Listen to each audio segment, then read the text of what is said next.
I'm here. I'm here. Don't worry. Don't fret. Another day. It's Thursday, right? It's not Friday. Today is your day. I doubt it. I doubt it. A doubtful tale of doubt. Today is the last day of the week for us in the show, and tomorrow's Friday. You get Friday off, my friends. Come on now, everybody. Tune me in. Let's go on a doubtful tale.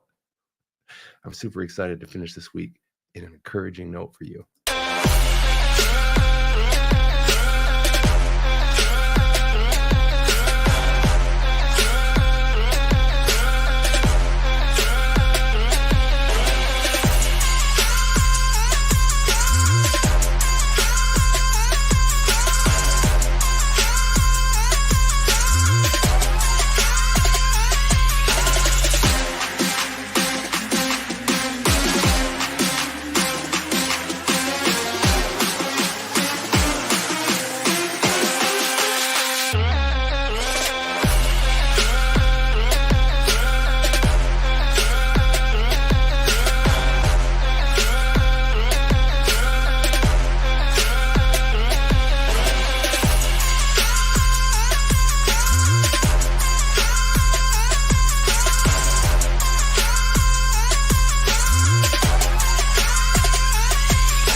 Morning. It's Thursday. Good morning, everybody. Listen. I think this is pushing like episode of this mind of recording, like episode 170, something of that nature. I want to thank Chad and Danny for all the help they do on putting these podcasts into a production capsule on iTunes and Spotify. It's great. I got the statistics the other day, and I never really checked on it, but we're downloading somewhere close to 3,000 a month, which, is a lot when you think about a small show like this. We started from nothing, and look at all the viewers popping on today. A doubtful tale. Listen, I know you have a lot of doubt in your mind every now and then. We're going to talk about that today. We talked about it all this week. We started this week with this idea of jet fuel, the rocket fuel, what propels us through life, the three powers of life, our ability to train the saints, our ability to evangelize. And last but certainly not least was this prayerful concept of the Jabez prayer and how we can take offensive attitudinal disorder to our prayer life, to our life in general. We must play offense. And so that's the overriding theme of this entire week, was like, why are we just sitting back and praying for health and healing and the poor? And I get it. It's all right. We're supposed to be doing that. But I literally am challenging you this entire week to play offense with God. God has both offense and defense. And I think that when an entrepreneur sets his mind to something, it's just a special thing. And God blesses entrepreneurs. God blesses us. God blesses those that love him and follow him and lean on him. And so as I was talking about this offensive prayer thing, I remember like waking up on yesterday morning, again, thinking, I can't pray any harder. I'm not always seeing my prayers answered. I'm not seeing the fruit. I'm not seeing some of these things happen. And I'm like, I'm not the only one, and I feel like my job is to love you. My job is to encourage you. My job is to motivate you. My job is to be here every day, whether you listen to me or not. You're like, hey, you're walking around town and someone say, hey, did you see Todd's show the other day? And they're like, no, I didn't see it today, but I know he's on. Don't doubt that. Don't doubt that. But about doubtful tale. So what I thought I would do today is like tighten up the entry story piece. And I was just going to literally play a little bit of yesterday that I thought was really strong. And then we were going to build on that. But before we get to that video, which was just, I felt like was really ordained. It was really a God moment yesterday. I can't wait to play it for you people. Like, oh, thank you for everybody being on this morning. Wow, great. You must know it's Thursday. We don't have to do this. But listen, I look forward to this. So I was on the phone with a good friend of mine. His name's Joe DeRozier. He called me out of the blue. He's a guy that I haven't only seen him but once in 10 years in the person. But it's interesting how the energy that you all give me and the energy that comes from this and the stories that we tell and the stuff that goes on. He called me and he just wanted to talk about some things. And as we got to talking about the show and everything going on in his life and where he is with God, and which is just always awesome when an entrepreneur calls me and wants to talk about God. I mean, dial me up, man. Let's talk about God. We have nothing without God. We are shallow. We are hollow. The Bezos, the Musk, the Gates, all these, the mayor, the Bill Maher, these guys. I mean, they got the world, right? They got the money, they got the fame, they got all these things, but they didn't give God credit for it. And so it leads me to believe that they're really not following God and they're not really drawing on God for their success, and which means basically they don't have God in the afterlife. They don't really have the joy, what I'm trying to share with you guys, of being wired differently. Right? We're misfits of this world. We don't think like this world. We are not earthlings. We are wired differently. Right? We think differently, believe differently, cry differently, try differently. We go to war differently. We forgive differently. We love differently. We emote differently.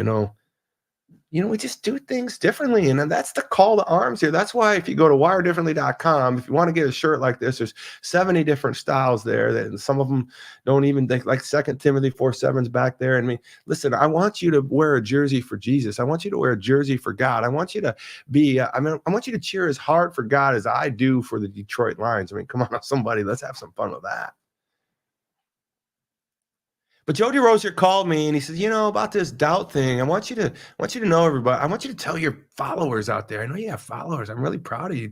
He told me 2 times on the call he was proud of me. I'm like, hey, someone called me to tell me they're proud of me. My wife said she's proud of me. You're wearing your nerd glasses today. Oh, I am a lovable nerd, right? I am a wired differently nerd with these glasses. And I got my Wired Differently shirt. I thought the black and I'm not just went for it. And the cup. This is, this is a rockin' vid, right? He says, Todd, I want you to tell this story because I really want you to know I believe in God. I believe in Jesus. I accept him in my heart. And he says, one day I was writing this story. He's wrote like 4 books. He's a brilliant author. Joe DeRozier, I just make donuts. Go to Facebook and search I just make donuts. He's in the donut club with me, and he supports me. I support him. Anyways, he's wrote 4 books. All of them are phenomenal. Every one of them is littered with phenomenal stories about his life. And just like you read his book and it's no stress. It's like just great stories about life and donuts and life, and it's just great. So he says to me, but I want you to tell this story. I said, what's the story? And I said, well, he says, I know you're talking about doubt, and I want you to know that I had doubt. I said, okay, good, right? By the way, the difference between doubt and unbelief, I just want you to make clear that everyone understands the difference between doubt and unbelief is that doubt is the mind trying to figure out what's going on. But disbelief is a matter of the will. You don't want, you don't will it. Doubt is not a bad thing. We're going to attack this in the second half of this show. But Joe tells me, he says, Todd, I was on my way to the hospital. I was in an ambulance and I was dying. I said, you were dying, Joe? He says, yeah, I was dying. I said, Joe, I didn't know you were dying. I didn't read this. He goes, yeah, I was dead. They were reading me my last rites, and I was on the ambulance going to the hospital. And as they were taking me there, I remember the ambulance person saying, do you know who your next of kin is? And blah, blah, blah, because you had a stroke. He had a stroke and his brain was blown up or something like that. And I'm like, Joe, man, I never heard this story. And he said, yeah. I was on the gurney in the ambulance, and there's people gathered around me, and they didn't know how they were going to break up this stroke and everything. And I was gone. I said, gone? Oh, he says, yeah. I was in and out, and I was gone. And I said, what do you want to tell us? He goes, well, I just want you to tell you that I was thinking of everything in my life. I was thinking of my ex-wife. I was thinking of my wife. I was thinking of my children. I was thinking of the business. I was thinking of everything, and like everything was like all this. And then all of a sudden, I thought to myself, what about God? And I'm like, you really went through the progression and then you landed on God. He goes, yeah.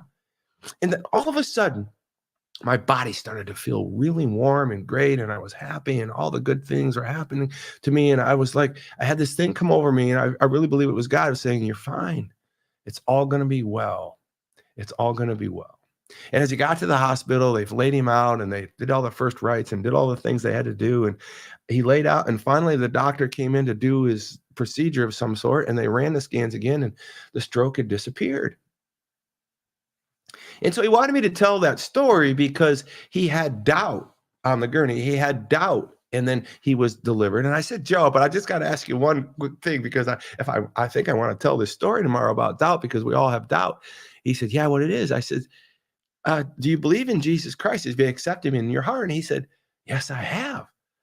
I have. I said, that is so great, because I thought maybe it was just the Percocet kicking in. You know, you can get confused sometimes. I said, no, it was God. It was God.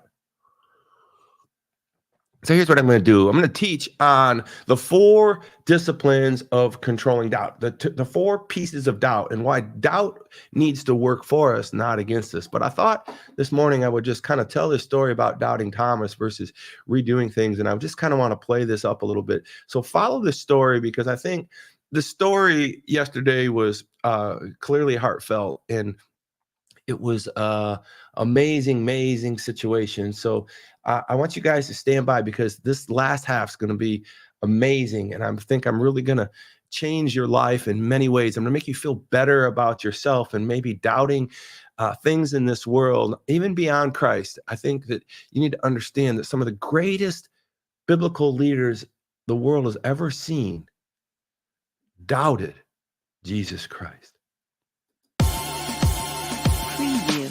Todd is not only a remarkable, successful 30-year titan in business, with having multiple businesses that generate multiplied millions of dollars. And if that plan happens to be to build $1 million company, which I can help you do. But he's humble.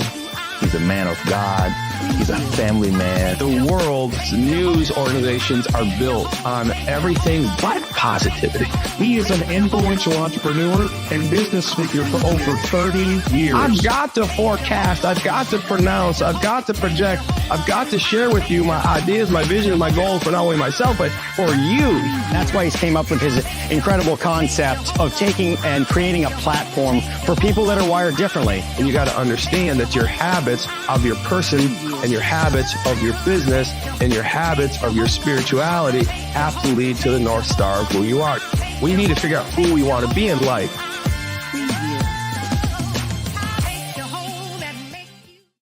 And so the story picks up from yesterday. Doubting Thomas is probably the most famous character in the Bible for doubting. And I think it's just he gets a bum rap. I get a little peeved off on, kind of the doubting Thomas. So I just want to let you know that Thomas, although was the greatest doubter of all time, was one of the greatest believers of all time. And to set this up, I want you to understand that before doubting Thomas, there was doubting John the Baptist, right? There was doubting Asaph. There was doubting, let's see, I got a list of them, a doubting Job, a doubting Moses, a doubting Elijah, a doubting Asaph. I talked about that. And even Jesus himself doubted, let this cup even run over, right? Can this cup pass? I mean, like doubt is a quintessential piece of the scripture. And so when you feel like your prayers aren't being answered and you feel like some things aren't happening fast enough in your life, I want you to understand that's a natural thing. And I think God programmed that into us so that we can win against it, because we are winners in that regards. So let me just kind of set this up. I just want to play this story I told yesterday about doubted Thomas in the Bible. And I want to know where you fit in this. You got to have somebody in Wire Differently America that you can count on that's going to stay the course. And I think that's my calling. I've been wondering all the time, like, who's listening to me? What are they listening to me? What are they getting from me? But here's the deal, man. Whatever you do in your life, you got to continually do it. And when it comes to faith, I need you to be consistent in your faith, consistent in your prayers. But here's the deal. I can't pray any harder, God. Now, so what I wanted to talk to you about today in the last 2 minutes here is, maybe we'll touch on it more tomorrow, is that this idea of prayer not working fast enough, or prayer not connecting away. I'm not trying to tell you you're not a sincere person, and God isn't not trying to tell you that you're praying wrong. I just believe that we are dealing with what's called doubt. And doubting Thomas was the benefactor of doubt. He was the character in the Bible that gives us the fact that we are all going to be challenged with doubt. And so when our prayers aren't answered aggressively enough, or quickly enough, or not seemingly enough, doubt creeps in our mind. Are you out there, God? Am I so selfish to think that just because you didn't answer my prayer out of 4 billion people out there that that you don't love me, or you don't exist? Come on, I'm guilty. Why am I so alone? Why are you not answering? And then I think about, for a moment, all the things that he has answered, right? And I refocus on that. I do the best I can. But trust me, man, doubt is real. Doubt is why Thomas was in the Bible. And Thomas was a very believing person. He just remembered as doubting Thomas for one. He's a C, right? He is when it comes to the disc charts of personality traits, I mean, he's a C. He's like, man, I saw the miracles. I was around for all that. But this last act about like getting crossed and crucified and the blood everywhere, and oh my gosh, and the people were crying. It's just, it was too much, man. Me as Thomas, I'm like I can't even begin to. I don't want to see that imagery again. I don't want to be around it anymore. I put all my faith in this dude. I followed him all over. We went fishing. We had happy times. We turned water into wine, and we turned manna from heaven came down, and I saw him walk on water. I mean, it was quite a show. I got to be honest with you. I saw some things I never thought I would see before. But at the end of the day, man, this last little trick he's doing where he gets killed, with thorns in his head, and this production, this last one was over the top. And then they roll him in a tomb, and then they roll a rock in front of it. I mean, he gone. I don't know. I don't know how he's going to rise from the dead. I know Lazarus was one thing, but whatever. But this dude was nailed to the cross, and man, they watched him drip and bleed out like a bull in a bullfight in Mexico. And it's just the most morbid. I just don't think I can stick around for this. But then 10 disciples come flying back from John 20:24 and said, Thomas, I saw him. He rose from the dead. He's not in the tomb. Yeah, but he rose. We saw him in person. All right, boys. Maybe it's just over. Maybe it's just time to move on. Maybe it's time to just remember how great of a prophet he was and how awesome he was. I loved him just like you. But until I really see him, until I really touch him, until I'm really with him and I feel the Spirit again, I mean, I just think I'm having a hard time believing he rose from the dead. It never said in the Bible that Thomas didn't believe in Christ. He was just doubting that he literally rose from the dead after being stabbed and maimed and bled out like an animal. That's a big jump, man. Man, that's a quantum leap. I got to tell you, I mean, I might have been in Thomas's court, although I'm a believer and a fanatic in some regards, and hope and justice and serenity and all those things that God and Christ promises. But man, I'm kind of with Thomas here for a moment. I'm like, you know what? I mean, he's done all these things for us, but I'd like to see him too. Why did you guys get to see him? All right. Jesus knocks on the door and says, hey, Thomas. He didn't call him Doubting Thomas. He says, hey, Thomas, I'm here. Can you imagine how Thomas felt? Oh, man, I doubted you. Is it really you? Yeah. Look at my hands. Look at my waist. Wow. You did it. That was a good one. That last one was really good. I mean, raising Lazarus was something to behold. But I mean, I'm telling you, the manna from the skies and the wine, I like the wine was great. But this last one where you like get stabbed and bleed out and all these things happen and you go into a tomb and you disappear and then you come back and like they said you were around, but I didn't believe them. I had to see you from my, well, that's why I'm here. Thomas, I love you. I love you so much. I'm so proud of you for being brave enough to say, I'm not sure this is real. Because Thomas, someday, Todd's going to be reading this, or he's going to have a prayer, or Deb, or somebody out there is going to be listening and studying you 2,000 years from now.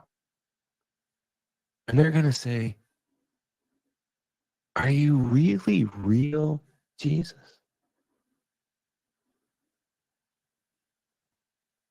And you're going to be the answer. It's okay to doubt. It's okay to ask questions. And I will show up.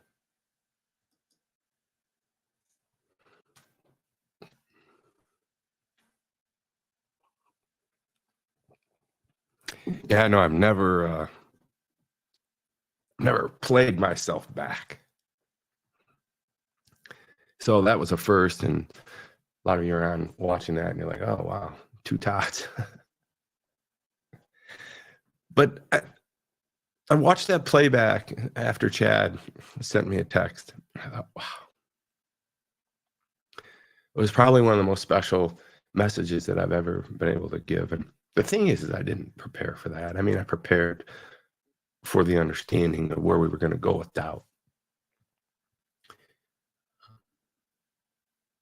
But truthfully, you know, the idea of telling the story in that regard and sharing with you today, certainly yesterday, and then sharing it again today in this regard was never the thought of the program. And most of the time, these programs end up being something that I have not foreseen. So again, I want to thank God for, I think the ability to tell a story and his giftedness and the ability to share and have you people listen and support wiredifferently.com. So here's what I want to talk to you about is that I know some of you that are listening right now at this very moment have doubt. There's people in my mind right now that I'm thinking about, and they're in families that were not raised in a Christian background like myself, and they're surrounded with people that aren't willing to believe. And I want to tell you, if you're someone sitting there right now and you have doubt that Christ rose from the dead, like Thomas, then you're a believer.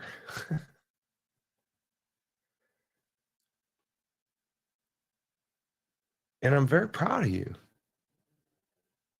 Because if you have doubt, you're believing in the story, you're believing in something, but your mind is not letting you completely take it all in. Your mind is wrestling in it. Doubt is the positive manifestation of disbelief.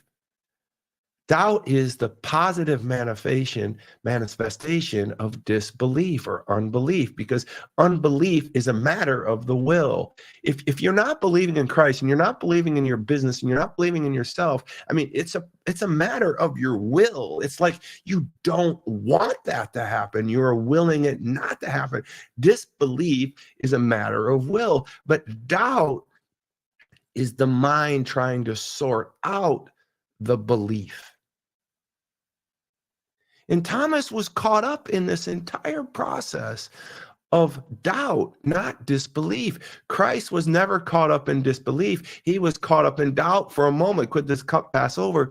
John the Baptist said, maybe he's not the one. Should we look for another one? That was doubt. It wasn't disbelief in the coming of Christ. It was just the doubt of maybe that this one wasn't the right one, right? And the entire Jewish faith is built around passing on Jesus. They're like, oh, he's really close to being the Messiah, but not quite close enough. We pass. 2,000 years later, we're still looking for Jesus. And I believe the Jewish faith will be looking for the Messiah forever. It's so ingrained in their culture that they, until Christ literally makes some messes coming back in tribulation, I just don't think that faith is wired to make the leap. But I digress. So I want to talk to you right now. That person, I know some of you, I know who you are right now. I'm proud of you for doubting. I'm proud of you for being in Thomas's camp. I'm proud of you for saying, man, you know what, man, just show up, right? Like, why is it so cool for 10 of the disciples to get to see you in person, but I'm the one left out here by myself saying, oh, why wasn't I invited to the party? Why didn't I get invited to this little coming out deal where Jesus showed himself? Why was I like number 10 or 11 or 12 to see Jesus in the flesh when he comes back like he promised?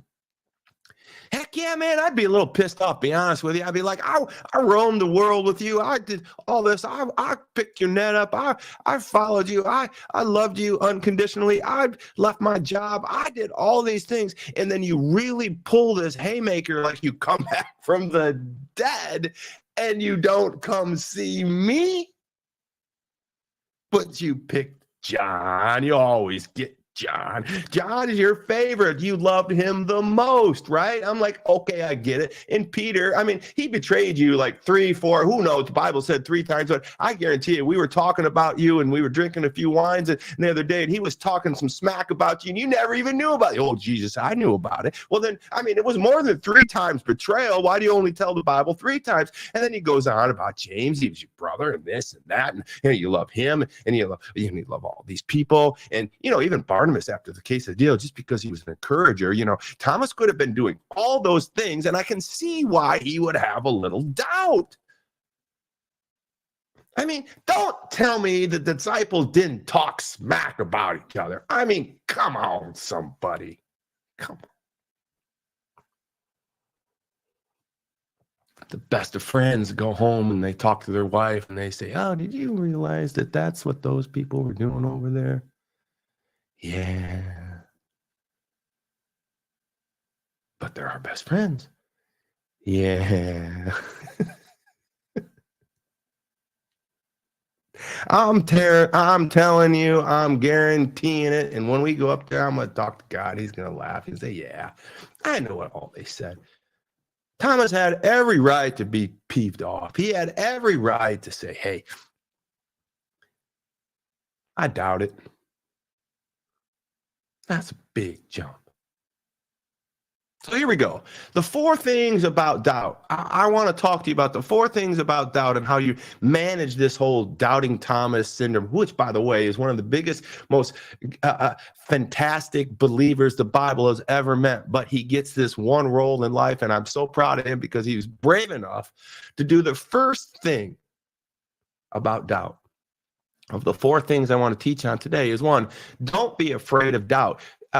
John actually wasn't afraid of doubt. He confronted it with his friend Thomas, and Thomas said, listen, I'm telling you, man, I'm confronting doubt right now because I feel it, and I'm not going to start lying to you now, Jesus Christ, our Lord and Savior, who, by the way, rose from the dead after this thorns and this bloody massacre on the Passion of the Christ on the cross. And Thomas saw the movie.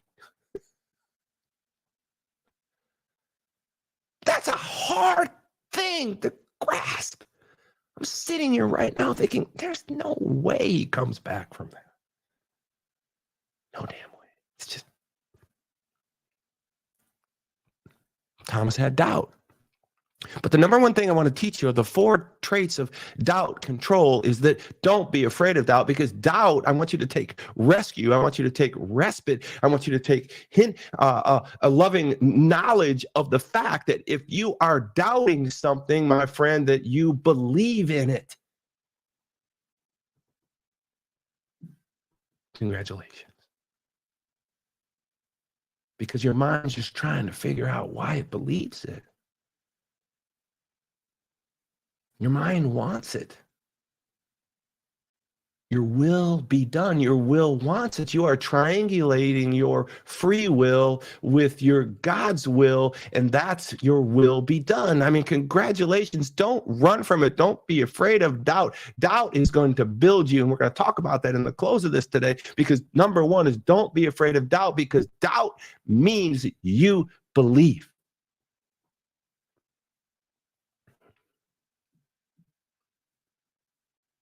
Thanks for all the followers this morning. Thank you for all the comments. Thank you for, because I'm going to know I'm talking to you. I'm probably talking to one of my best friends in the world right now.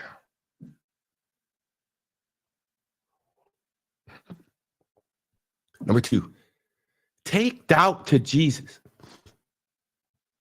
Take your humanness to Jesus. Take your image that was built in the image of Jesus, the image of God, right?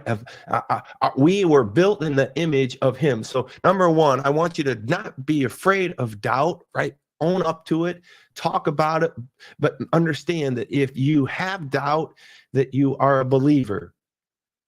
If you don't believe, it's a matter of your will. Number 2, take the very doubt to Jesus. That's what John did in John 14:6, in John 20:24. That's the story. Jesus helped Thomas take his doubt. Jesus helped Thomas take his doubt through John. John, in some way, orchestrated a meeting, and Jesus knocked on the door because Thomas was saying, I got to see it. I got to see it. I'm like, Jesus, if you're for real and all this, I know I haven't been this way to this point, but since you didn't show up to meet the other 10 disciples, I need you. I'm coming to you. I'm coming to John. We're both coming to you, because now John is creating, there's doubt created in John's mind, because John's saying, yeah, why didn't you bring it to all 12 of us? Why'd you leave my bro Thomas out? I mean, Jesus, I mean, I know I saw you. I mean, have you ever done something like where like you really knew it happened, and then a couple days later you're thinking, did that really happen? And I can't help but think, but John was like sitting there and he's like, yeah, I saw him. I talked to him. Well, I didn't. Well, why didn't it come to Thomas? You got a good point, Thomas. Maybe that wasn't him. Look, maybe isn't the story about John as well? Maybe John needed to see Jesus in the flesh again as much or more than Thomas.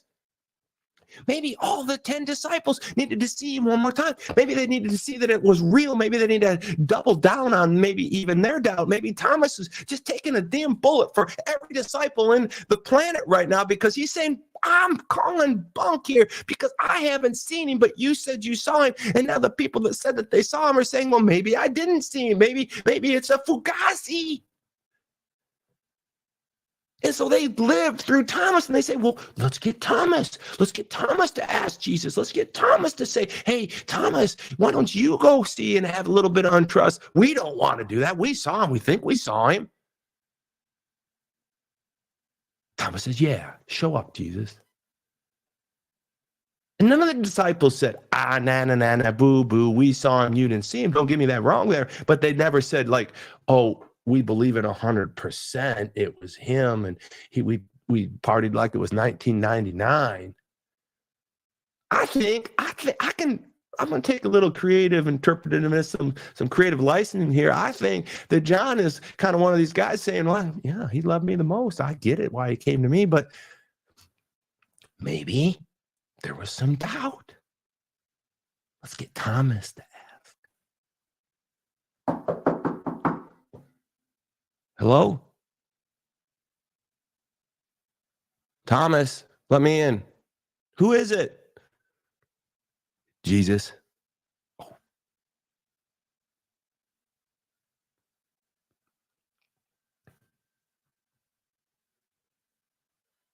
It's you.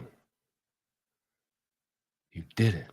And I guarantee you, all the rest of the disciples or apostles at this point are coming around the corner and they're like, he's here. He's here. He did it again, right? Like their doubt was doubled down and their doubt flourished into belief again. And here's the thing.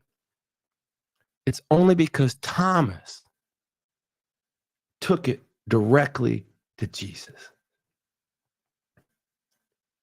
He didn't fear the doubt. He took it directly to Jesus. And the third thing I want to talk to you about doubt is I want you to understand that I want you to be honest about your doubt. All right? One is that we can't be afraid of doubt. 2 is that we need to take our doubt to Jesus. And 3 is that we can't be afraid of the doubt. I know I'm running long. Thursday.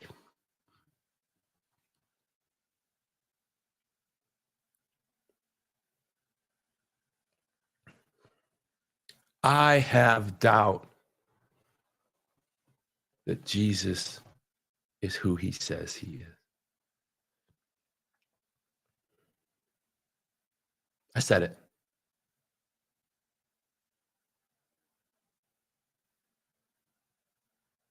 I have doubt that Moses and God parted the Red Sea. It's a massive body of water.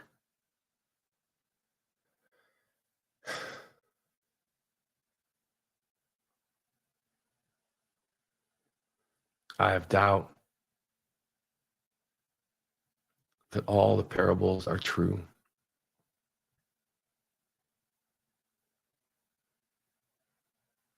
I'm being honest with you right now. And it wasn't until today's study that I could really say it out loud and understand that that is actually empowering. I shouldn't be ashamed of what the Bill Mayer says and all the crap he throws at us. I pray for him. I'm grateful for him. You know, I pick on him on this show because he is an atheist. He was raised by a Jewish parent and he was raised by another Catholic parent. He put that together and I guess you get an atheist. I don't know if that's a joke or not, but what do you get when you put a Jewish parent and a Catholic parent together? You get a Bill Mayer, and he gets out there and all he wants to do is spread, hate to Christianity and debunk everything there and bring things to us and actually make a lot of sense. And that's the dangerous thing about a guy like that is he's brilliant. And I have nightmares that he asked me on his show. He's that good. But I'd go. And I think that this is what I would say. Yeah, I have doubt. But I do not have disbelief. I believe. My mind is working through these stories. My mind is working through these doubts. My mind is being energized. My mind is being exercised. And this is what I want to talk to you about. The last piece of doubt that I want to teach on. Number 1 was don't be afraid of doubt. Number 2 is don't be afraid of doubt is number 1. Take your doubt to Jesus directly. Go straight, phone home, right? Like don't go to anybody between. Like Thomas said, show up, baby. Show up. Right? And number 3, you need to be honest about doubt. You need to confess the fact that you have some doubt once in a while. And it's not just doubt in like, is Christ real or not? It's doubt that he will deliver a prayer. It's doubt that he will literally give you rocket fuel. It's doubt that Jabez's prayer would even work. It's doubt that your house will ever get paid off. It's doubt that you may not get dementia in your early age in life. It's doubt that you may get cancer. It's doubt that your marriage may not make it. It's doubt that your children won't be successful. It's doubt that your business won't work. It's doubt. It's doubt. But I want you to tell you that the last piece I want to talk to you about is you must sanctify doubt. Because if he gives us the ability not to be afraid, he gives us the ability to take it to Jesus, and if he gives us the ability to be honest about doubt, he must be able to give us the ability to sanctify doubt, which is simply, we need to use it. We need to exploit it. We need to empower ourselves with doubt. Matter of fact, there's much bigger doubters in the Bible than Thomas, but why are we stuck on Thomas? Because he was brave enough to do all four of these things. And yeah, 2,000 years later, he said, Todd, tell my story. 2,000 years later, I took one for the team, baby. It's your turn. Confess the fact that you doubt that you were ever going to be loved. Confess the fact that you doubt that you may have never been a millionaire. Doubt that you would never be loved by your wife for 40 years. Doubt that your children would ever come together like they have in the last few years and love you in a certain way. And doubt that you could actually be a speaker. And doubt that you could actually have a message. And doubt that you could... Listen, you got to tell these people it's true. Because they are you. And if Thomas would have never done that, he would have never heard the knock at the door.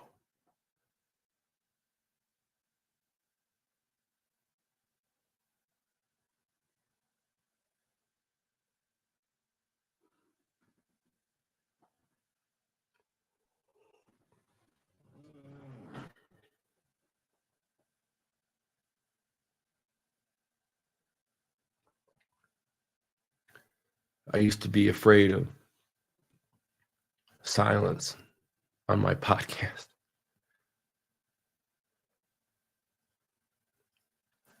I used to wonder if anybody would listen. I used to doubt that I would make a difference. I used to worry that people would laugh at me because I'm over the top and I make things dramatic.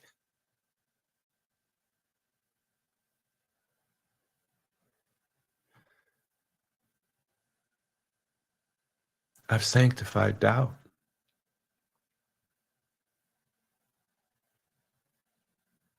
Don't bet against me.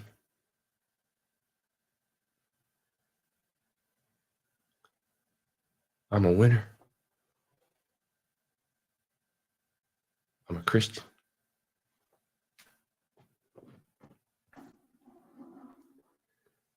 And I'm wired differently. I'm not of this world. I'm just a damn misfit, just like you. And I'm glad you're a doubter and not an unbeliever.